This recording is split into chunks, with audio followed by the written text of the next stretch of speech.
ডানকুনিতে star battery সংলগ্ন একটি মুরগির খাবার তৈরির কারখানায় এক লরি চালকের অস্বাভাবিক মৃত্যু। এলাকায় চাঞ্চল্য, ঘটনাস্থলে ডানকুনি থানার পুলিশ। আমি যে জায়গাতে রয়েছি স্টার ব্যাটারির দেখতে পাচ্ছেন সংলগ্ন এলাকা, এবং সেখানেই এই যে যেখানে মুরগির খাবার তৈরি হয় এই কারখানা, সেখানেই যেমনটা ড্রাইভার এবং যে স্থানীয় যারা খালাসি আছে তাদের সূত্রে যেমনটা খবর, যে এই কারখানায় গতকাল মধ্যরাত থেকেই বর্ধমানের মেমারির একজন লরি চালক আনন্দ কর্মকার তিনি অসুস্থ ছিলেন, এবং তারপর দফায় দফায় এই কোম্পানির যারা সিকিউরিটির দায়িত্বে রয়েছেন তাদেরকে জানানো হয় এবং তাকে হাসপাতালে বা চিকিৎসার জন্য নিয়ে যাওয়ার জন্য বলা হয়, কিন্তু যেমনটা অভিযোগ যে তারা কোনো রকম হেল্প সেখান থেকে পাননি, এবং তারপর ভোরের দিকে তার মৃত্যু হয়, এবং তারপরও দেখা যাচ্ছে বেনজিরভাবে তার দেহ কিন্তু কারখানার মধ্যে পড়ে রয়েছে। অর্থাৎ মৃত্যুর পরও কিন্তু দেহ উদ্ধার হয়নি, এবং স্বাভাবিকভাবেই কোম্পানির ভূমিকা নিয়ে প্রশ্ন উঠছে, এবং তারপরই বিষয়টি জানাজানি হয়, খবর যায় ডানকুনি থানা, এবং দেখা যাচ্ছে এই মুহূর্তে ডানকুনি থানার পুলিশ ঘটনাস্থলে এসেছেন এবং তারা গোটা বিষয়টি খতিয়ে দেখছেন কিভাবে তার মৃত্যু হলো, শারীরিক অসুস্থতার কারণে, যেহেতু তিনি মধ্যরাত থেকেই অসুস্থ ছিলেন, তারপর কি হলো, কি কারণে তার মৃত্যু হলো, সমস্তই কিন্তু পুলিশ খতিয়ে দেখছে। কি হয়েছিল বলো? ওর পেটে যন্ত্রণা করছিল, বুকে বাসছিল, দাঁতে তেল ফেল দিয়ে মালিশ করেছি। তারপরে পায়খানা ফায়খানা করলো, আর করলো, সবই করলো। রাতের বেলায় ঘুমোলো, খেয়ে দিয়ে ঘুমোলো। তারপর আধ ঘন্টা পরে বলছে আমার পেটে লাগছে, আমি থাকতে পারছি না। যাক গাড়ি করলাম, কেউ সাহায্য করেনি। অত রাতে আমি গাড়ি পাইনি। তখন কটা বাজে? প্রায় 11:30 12টা। তারপরে এবার রাত 2টোর সময় একটু শুলো, আমার ঘুম লেগে গেছে, তারপরে জানি না। সকালবেলা ঘুম থেকে উঠে দেখছি নিচে পড়ে আছে, উঠাচ্ছি, উঠছে না, মুখে কথা আসছে না, বাস মারা গেছে। মারা গেছে। তারপর তোমরা জানাওনি বাড়ি? হ্যাঁ, সবাইকে জানানো আমি করলাম, মালিককে ফোন করলাম, মালিক বলছে আসছি করছে, সকালবেলা থেকে এখন আসেনি। গাড়ির মালিক? গাড়ির মালিক। নাম কি মারা গেছে? আনন্দ। আনন্দ কি? আনন্দ টাইটেল জানি না। কোথায় বাড়ি ওনার? বাড়ি একই কাছে, পাশাপাশি। ওই জামাই, আমাদের গ্রামে জামাই। না, তোমাদের বাড়ি কোথায়? আমাদের বাড়ি বুড়ুলিতলা। আচ্ছা, তোমার বয়স কত হবে? হবে 58 ধরুন।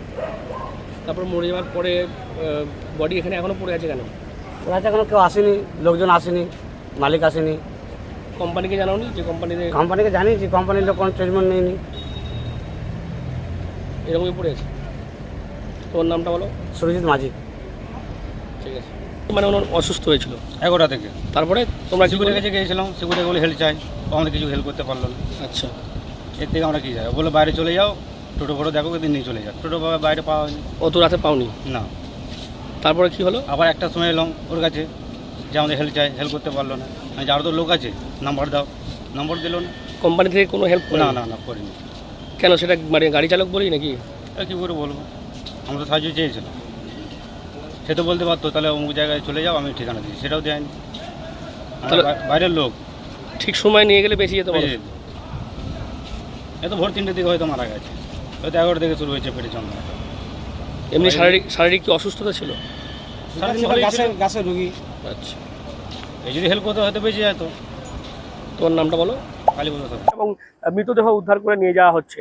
অর্থাৎ যে কারখানার বাইরে আমরা রয়েছে এই মুহূর্তে, এই যে মুরগির খাবার তৈরির কারখানা, সেখানেই যেমনটা দেখা যাচ্ছে যে একজন লরি চালক মধ্যরাত থেকে অসুস্থ ছিলেন। বারবার যারা এই কোম্পানির দায়িত্বে রয়েছেন বা সিকিউরিটির দায়িত্বে রয়েছেন তাদেরকে বলার পরও কোনো রকম কিন্তু সুরাহা তারা পাননি, এবং অবশেষে এই গাড়ি চালকের মৃত্যু হয়েছে। অর্থাৎ যদি একে ঠিক সময়ে চিকিৎসার জন্য নিয়ে যাওয়া হতো তাহলে হয়তো তার প্রাণ বেঁচে যেত, কিন্তু যেমনটা দেখা যাচ্ছে যারা নিরাপত্তা রক্ষী ছিলেন তাদের গাফিলতি এবং তার পাশাপাশি কোম্পানির যে ভূমিকা তা নিয়ে কিন্তু স্বাভাবিকভাবেই প্রশ্ন উঠছে। যদিও এই ঘটনা প্রসঙ্গে কারখানা কর্তৃপক্ষ এবং পুলিশের দাবি যে পরিবারের পক্ষ থেকেই থানা পুলিশ করতে বারণ করা হয়েছিল, অর্থাৎ পুলিশকে খবর দিতে বারণ করা হয়েছিল, সেই কারণেই বেশ কয়েক ঘন্টা কিন্তু মৃত্যুর পরও দেহ পড়ে থাকে কারখানার ভিতর, এবং তারপর পরে পুলিশ যায় এবং গিয়ে দেহ উদ্ধার করে ময়নাতদন্তের জন্য শ্রীরামপুর ওয়ালস হাসপাতালে পাঠিয়েছে। এবং কেন পরিবারের পক্ষ থেকে পুলিশকে খবর দিতে বারণ করা হলো সেই সব বিষয় নিয়ে কিন্তু কার্যত একটা প্রশ্নচিহ্ন রয়েই যাচ্ছে।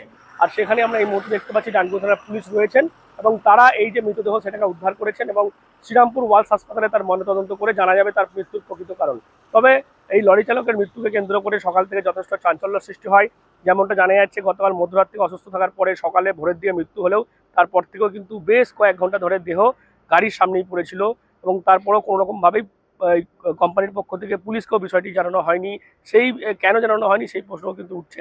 এখন স্বাভাবিকভাবেই এই যে গোটা বিষয় তাকে কেন্দ্র করে চাঞ্চল্য সৃষ্টি হয়, তবে পুলিশ পরে এসে মৃতদেহ উদ্ধার করে শ্রীরামপুর ওয়ালস হাসপাতালে পাঠিয়েছে ময়নাতদন্তের জন্য। আপনারা কি বলবেন এই বিষয় নিয়ে অবশ্যই কমেন্ট করুন কমেন্ট বক্সে। এরকম আরও খবর পেতে নজর রাখুন ডিএনএন বাংলায়। ডিএনএন বাংলা সবার মনে সবার ফোনে।